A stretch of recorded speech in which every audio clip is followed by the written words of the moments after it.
Thank you guys so much for your warm welcome. Thank you for being here. Thank you for having me. I'm so glad to be here with you guys. I love what Bunny does. I love this organization.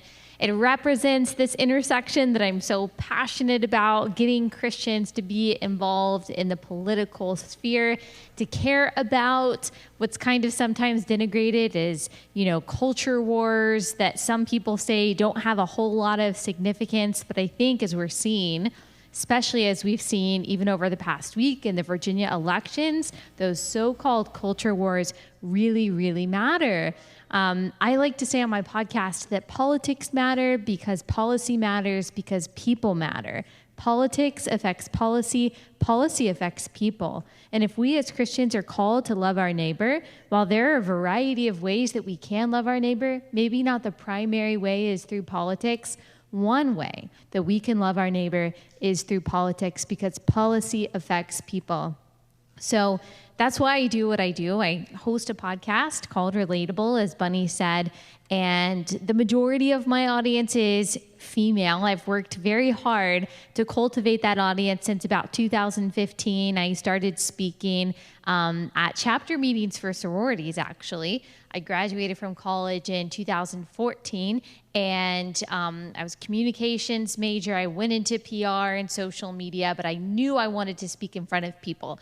Literally since I could talk, a very long time I've known that I wanted to communicate to people, but I didn't know what exactly that would look like. And then the election was happening around, the primary was in 2015 for the 2016 election. I was right out of college. I lived in a college town, actually, in Athens, Georgia, even though I'm from here. And I decided, you know what, I really want to engage young people, especially young Christians, especially young Christian women, and tell them why they should care about this election. Why should you care about the primary? Why should you care about the presidential election? And so I started asking the sororities, can I please come and give this free presentation at your sorority house? And so some of them said no, some of them said yes, but I knew when I was standing in front of this group of, several hundred women talking about politics, okay, this is what I want to do. I don't know if you guys have ever had that feeling. And actually, the first time I had this feeling, I was giving the speech at graduation. I had this feeling of this is what I want to do for the rest of my life, is to help Christians know why these so-called culture wars, why these political battles that we're in actually matter. They have repercussions on people and on people's lives. And so that's what I do in my podcast, Relatable. It's majority women, as I said. It's majority young women, I would say probably 18 to 40 or so, a lot of moms. And I think the reason that I've been able to talk about the things that I have is because people are realizing that we're in this very particular moment that, I was 9 years old, I believe, 9 years old, on 9/11. And I remember sitting in church, and one of my grandmother's friends at church said, your generation has already lived through a lot. You've lived through this very contentious election, Bush v. Gore. You've lived through 9/11. Your generation is going to go through so much. And there was almost a feeling then, even when I was 9 years old, that the America that I was born into was going to be different. Of course, I couldn't articulate why, but I think that feeling has increased over the past 5 or 6 years even. I don't know, since 2015, I'm sure before that for a lot of you, but people my age, millennials, I was born in 92, and so my age, we're just now coming into adulthood, having kids, we have a mortgage, we've just now started to realize that the world that we were born into, that we were raised in, the America that we were raised in, is very different than the world that we are now raising our kids in. I have a 2.5-year-old and a 6-month-old, and I'm thinking about the things that I have to teach them that my parents just didn't have to teach me, that I'm going to have to explain what a man is, what a woman is, in a way that my parents never did, that they really could take for granted, that I would be able to go to school and I would be able to learn things that aligned with their worldview. Now we're realizing, especially parents my age, that there's nothing that we can take for granted. And I think that there's a little bit of a temptation for all of us to feel some nostalgia, especially maybe for older generations to feel nostalgia for a time when we didn't have to have conversations about what a man is, what a woman is, even what the definition of marriage is, the threat of the government encroaching on parental rights, things like that we're dealing with today. There's certainly a feeling of, can't we just go back to yesteryear? And will we go back? Will we ever go back to normal? Will we ever go back to a time where Christianity is in the mainstream again? And I don't know the answer to that. I do know that we live in a different era with different challenges and different obstacles than my parents did. We live in a different country than the one that I was raised in. And what I encourage people that I'm talking to is to actually just let go of the nostalgia, let go of that feeling that I wish that America was like how it used to be. I wish that we could go back to the 80s or 90s or early 2000s or whatever time feels more normal and feels more simple. The fact of the matter is that God, in his absolute sovereignty, has placed each and every one of us, our children and our children's children, on the specific tiny spot of eternity that he has placed us for a purpose, for a reason. God does things with specificity. He does things deliberately. He does things with intention. He does things with purpose. He doesn't do anything haphazardly. He doesn't do anything on accident or spontaneously. And so if I trust that the God that I serve is sovereign and that he put you and me at the time that he did for a specific reason, then I also have to trust that he is going to fully equip us to deal with whatever special obstacle that he has placed in front of us. So Christians have such a unique opportunity. My generation of Christians have such a unique opportunity. I hear people say all the time, oh, I feel so bad for millennials or Generation Z, that they're being raised in this time where they're growing up in such a complicated era, such a scary era. Is the end of democracy over? And all of these scary thoughts, and maybe so, but I have to trust that the God who is sovereign knew what he was doing when he put every generation on earth at the time and the place that he did. So that's why I do what I do. That's why I have the podcast that I have, to try to equip and empower, through the power of the Holy Spirit, to help people as I am learning about everything that's going on and trying to fit it into a biblical worldview. There's one thing, as I'm trying to make sense of all the chaos that's constantly happening, there's one thing that I've found that I love so much about God, and that surprises me every time. Genesis is one of my favorite books of the Bible, and every time I go back and I read Genesis again, there's something that strikes me about God that I feel like isn't talked about quite enough, and that is that God is a God of order. He is a God of process, that, as I said, he doesn't do anything haphazardly, but he also doesn't really do anything automatically. There's nothing that really just kind of shows up. And what I mean by that, I'll explain, and I'll tie it into what we're talking about here today with involvement in politics and civic engagement, and why I think that this really kind of lays the foundation for how Christians should engage. But if we go back to the beginning, if we go back to Genesis 1, we go back to the creation account, we see that God has a process for creating the world. It wasn't some big bang that happened all at once, that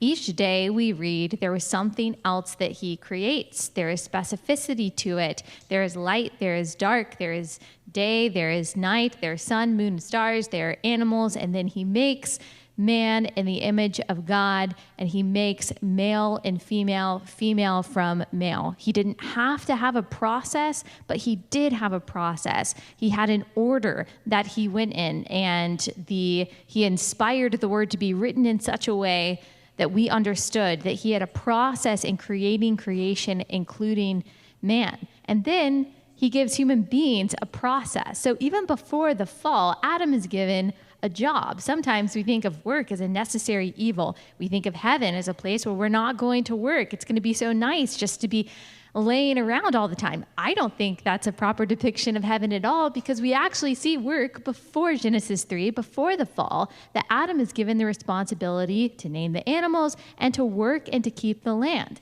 And so God, this God of process, and he doesn't have to be, but for some reason he is, makes man in his image to also be a man of process, a human of process, to work the land. He could have created the earth in such a way that it would sprout vegetation, that the soil never had to be tilled, but that's not how he created it. He also created man to actually need a woman, to no longer be alone, and made them to be able to have a process to multiply the earth. He didn't have to do any of that. He could have populated the earth automatically, immediately, spontaneously, simultaneously, but he didn't. God is a God of order. He has a hierarchy, he has an order, he has specificity: God, man, woman, their children, animals, vegetation, light, darkness, day, night. God is a God of order, of purpose, of meanings, of distinctions, of definitions, and of clarity. And we see this not just in the creation account. We see this obviously in the giving of the law to Israel. He loves parameters. He loves boundaries, to keep them holy, to keep them set apart, to keep them protected. We see it, of course, in the great redemption story that culminates in Jesus Christ, the fulfillment of Old Testament prophecy. And we see that even today, that the plan of redemption is continuing to play out, and it will continue to play out as he wills until he comes back and makes all things new. He doesn't do everything all at once. He has processes and promises. He uses the process of evangelism and prayer to win hearts to himself. Christians, we gain sanctification through process. We gain wisdom through the process and the promise that he gives us to give us wisdom. So God works through process in his power. He loves order. God loves order, which is the exact opposite of what we see in culture today. If there's one word that I can use to describe our society and the confusion that we face, it is disorder. We are a disordered society. Our priorities are out of whack. We are changing the meanings of words, the definitions of reality, to the point to where people are questioning the very existence of truth. As I said in the beginning, there are things that we never thought that we would have to define that now we are finding ourselves having to have an apologetic for. You never thought that you would have to have an apologetic for gender, or for defending the fact that a life inside the womb is not just a clump of cells, but is actually a life made in the image of God. We have seen, and it's already happened, and the train has already passed, the redefinition of the family at the expense of children, the unmitigated expansion of government power, the attack on parental rights, the enabling of lawlessness and crime that has seemed to grow, increase, be exacerbated over the past year. It seems sometimes, if you go on Twitter, which I don't recommend, but if you do, then you know that in large part we've lost all sense, it seems like. We've lost rationality. We've let go of morality. We are so detached from truth that we can't even define the most obvious facts of life. And that is what the marginalization of the Christian influence in society will lead to. It always leads to confusion. It always leads to chaos. And worse than that, it leads to the degradation of human beings, the glorification of evil, the normalization of confusion and chaos. So we are disordered. Without Christianity, things are disordered. Things are out of place. Priorities are out of whack. Values are misaligned. Up is down, down is up. Evil is good, good is called evil. Whether that is anarchy that we see at the border that is bad for all parties that are involved, the policies that exacerbate and even encourage crime within our cities, the blurring of the distinctions and definitions of male and female, the celebrating of the slaughtering of unborn children, all of these are products of a disordered society. And a disordered society is because of the absence or the purposeful pushing away of the God of order. Even our societal roles are disordered. Rather than having distinct spheres that honor the responsibility of the authority of family, of church and government, rights that belong to parents are now being taken over by the government. Responsibilities that belong to the church are being delegated to the government. Liberty and autonomy entitled to individuals is being taken over by the government. When God is no longer God, the government becomes God. And those spheres, that order of authority that God lays out so clearly in his word, church, family, government, get collapsed into one category, and that is government. And from there, as I said, we see the degradation of human beings that always comes from the corruption of an unaccountable, powerful bureaucracy.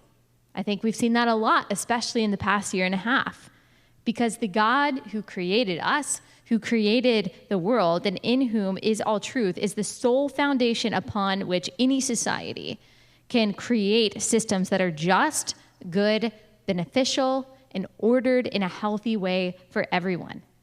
God is a God of order.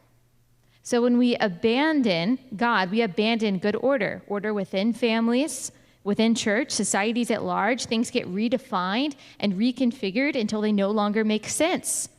And so lawlessness, confusion, and evil abound. So then, what is our role as Christians in society? How do we represent ourselves and represent the policies that we advocate for?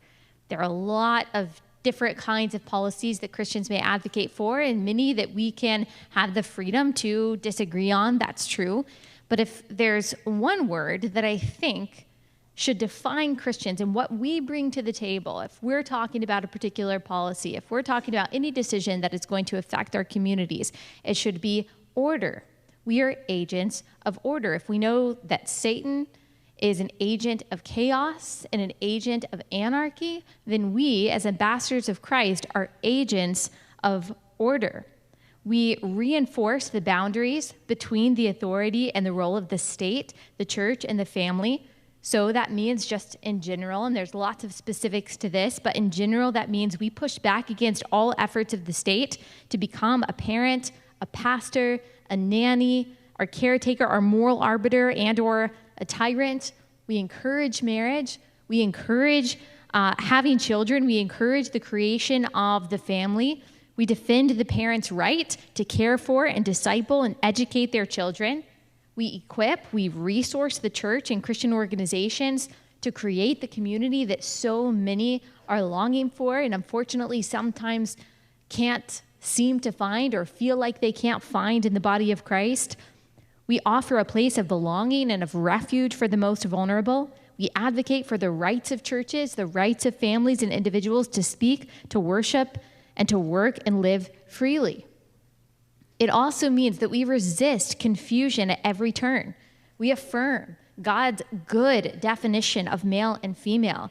Today, it seems like some people believe that they can actually outlove the God who is love by compromising when it comes to these cultural issues. So they think that they can actually out-empathy God by being pro-abortion. They can out-love God, out-compassion God by tolerating all of these cultural and sexual and gender and moral changes because they believe that in order to be a good witness to the world, they actually need to look like the world. Well, God says that's not true.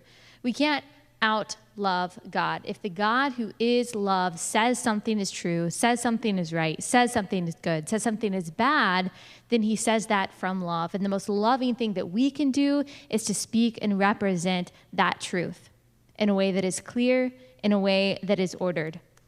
So we affirm, thank you. We affirm God's definition of marriage, the value of life inside the womb, the dignity of all human beings as made in the image of God, no matter their political affiliation, no matter their stated identity. We affirm the dignity of human beings as made in the image of God. We affirm God's order. Why? Because we love our neighbor. And if the God who is love says a particular order is good, then we are loving to affirm that. We become agents and representatives of that order when we advocate for policy, when we run campaigns, when we sit on the school board, when we vote, whenever and wherever we engage in civic life. We lead our families by teaching them to live in God's order. And there are a few practical tips that I like to give people on my podcast that I think there are a few phrases just to remember when you are thinking about, okay, should I stand up for this issue? Should I push back against this? Should I get involved in this local issue? How do I do this? There are a few things that I like to say because I've loved seeing so many parents rise up and talk to their school board or talk to their school administrators or start to care about these issues that are really affecting their kids. And there's one thing that I really like to encourage the women in my audience to do after I make the case that politics matter because policy matters, because people matter. And the first thing that I like to say is to raise a respectful ruckus. Raise a respectful ruckus about the things that matter. People are going to tell you that if you push back against the curriculum that you see your kids learning in school, that you know is disordered, that you know is not good for the kids who are learning it, they'll call you all kinds of names. They'll call you a bigot, that you're trying too hard, that you're caring too much, that you just need to sit down. Or if you speak up in your workplace about a policy that you see as unfair, if you speak up about any kind of injustice, there's going to be opposition. And fear and silence in the face of that opposition is contagious. If other people around you who know where you stand see your silence and they see your fear, that's contagious. But the really good news is that courage is contagious too. Courage begets courage. All it takes is one person. All it takes is one person to stand up against that university policy or that particular mandate that you see as unjust, or whatever it is that you see as unjust against that which you know as a Christian is good and right and true. It takes the courage of one person to stand up against that. So raise a respectful ruckus. Find people in your community, whatever organization you're representing, who are like-minded with you, and craft a message, bring it towards the people in charge, see if you can make a difference, and maybe you can. I've got people right now who are in major corporations who are dealing with an ultimatum when it comes to this vaccine mandate, and they actually feel a responsibility to stand up for the people that are around them that don't have as much influence as they do in the company.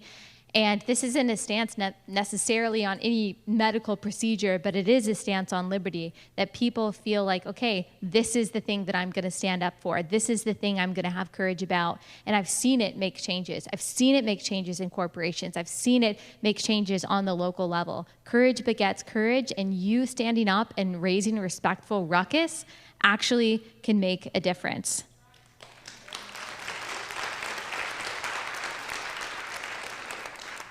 The second thing, that after you raise a respectful ruckus, and I would tell this to all of the people that I have, all the Christians in particular, that won school board races last week. I'm so proud of them. So many of them are not involved in politics at all. They haven't been interested in politics, but like I just said, they raised a respectful ruckus and they thought, who else is going to do this except for me? And so once you get into that position of influence, you have to replace bad with good. So you have to replace disorder with order. So you'll notice that secular people in the political sphere very often are very evangelistic, and they are extremely dogged in ensuring that their particular agenda is characterizing whatever organization that you're a part of. Christians, sometimes we take a step back and we say, well, we don't want to push my ideas, we don't want to push my perspective, we don't want to push my worldview because I don't want people to think that I am, shoving this down their throat or anything like that. And so we take a step back and we're quiet, and then we find ourselves in the mess that we are in.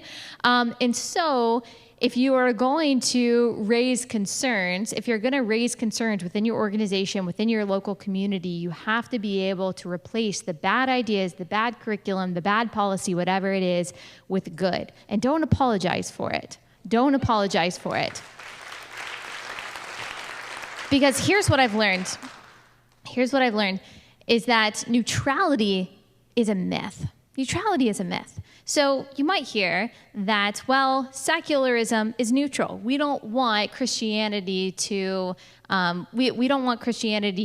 influence whatever entity you might be in, or our laws, our rules, or whatever that is. And certainly we don't believe, because there's no biblical precedent for it, in creating some kind of theocracy. But there's no such thing as neutral ground. There's no such thing as neutral ground. Every law, every policy, every decision comes from a worldview.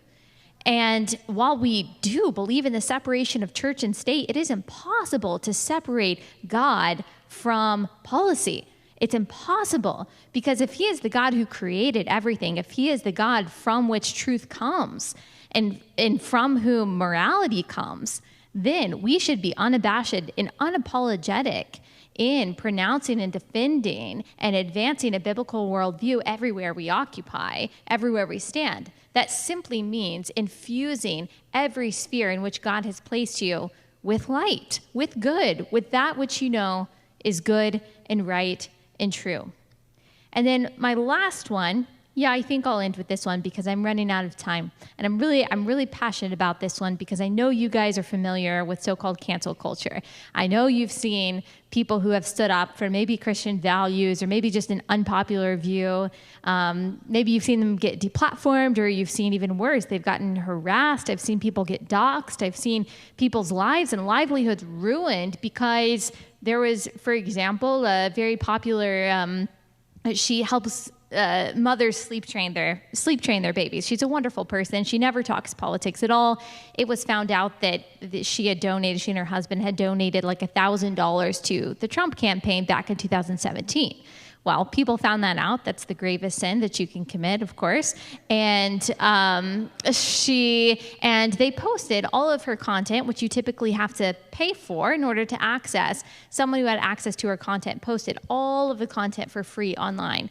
That really impacted her. That impacted her family, could have impacted them financially. That kind of stuff happens a lot for simply opinions that are unpopular, that are not as politically mainstream as the mainstream would like them to be. And what I say in the midst of that, especially when we're talking about our fellow Christians, not simply people who share political opinions, but what I say is share the arrows. So if you see someone being unfairly maligned because they stood up for something that was unpopular, they stood up for what the Bible says about whatever it is, about abortion, about marriage, about sexuality, and they are getting unfairly maligned and harassed, you have no idea what impact it can make for you to raise your hand and to simply say, me too. Oh, she's getting criticized for that. He's getting criticized for that. Me too. I believe the same thing, or I at least defend her right to say that unpopular thing. I got a letter from that lady when she was being trashed online, even by people who call them her friends, by people with lots and lots of followers. I mean, it was a big ordeal. And all I did, this took no effort whatsoever, so I'm certainly not patting my own back. All I said to my followers was, please send her encouragement. Will you send her a message and just tell her that you appreciate her, that you're thinking about her, that you're praying for her, that you like the services that you offer. If you can afford to, buy one of her classes, do that. And she sent me a message. I had no idea if she was a Christian or not. She sent me a letter, actually, a long letter telling her that the encouragement that she got was the thing that made her keep going, and that the messages that she received showed Jesus to her in a way that she had never seen before. You have no idea. You have no idea what sharing the arrows of people who are in the line of fire, Christians who are in the line of fire, you have no idea what that can do. I mean, that shares the gospel with people. And so as a church especially, let us band together. Let us band together and share arrows with our fellow believers who are in the line of fire, who are being maliciously attacked or slandered or maligned, or gosh, far worse than that in other parts of the world. Let us stand with them, not just in our prayers, but also with our voices. Remember, courage is contagious. So if someone else is raising a respectful ruckus and you're like, you know what, I wish I had the bravery to do that, but I'm just too scared of getting canceled, of being called a bigot, whatever it is, I would encourage you to evaluate your priorities, to realize that we are in a time, an unprecedented time, a time where this country has not seen before. It's time for people to be courageous, for you to be that one person to share courage with other people, to stand up for that which you know is good and right and true, God is a God of order. We are agents of order in the civic world, in the civic sphere. We get the privilege of doing that. And remember, when someone calls you unloving, when someone tells you that you're lacking compassion, you can't outlove and outcompassion God. If all you are doing is reiterating that which God says is good and right and true, then you are not only being an agent of order, you are also being an agent of love and an agent of eternal change. And that is the greatest privilege that any of us could ever have. So thank you.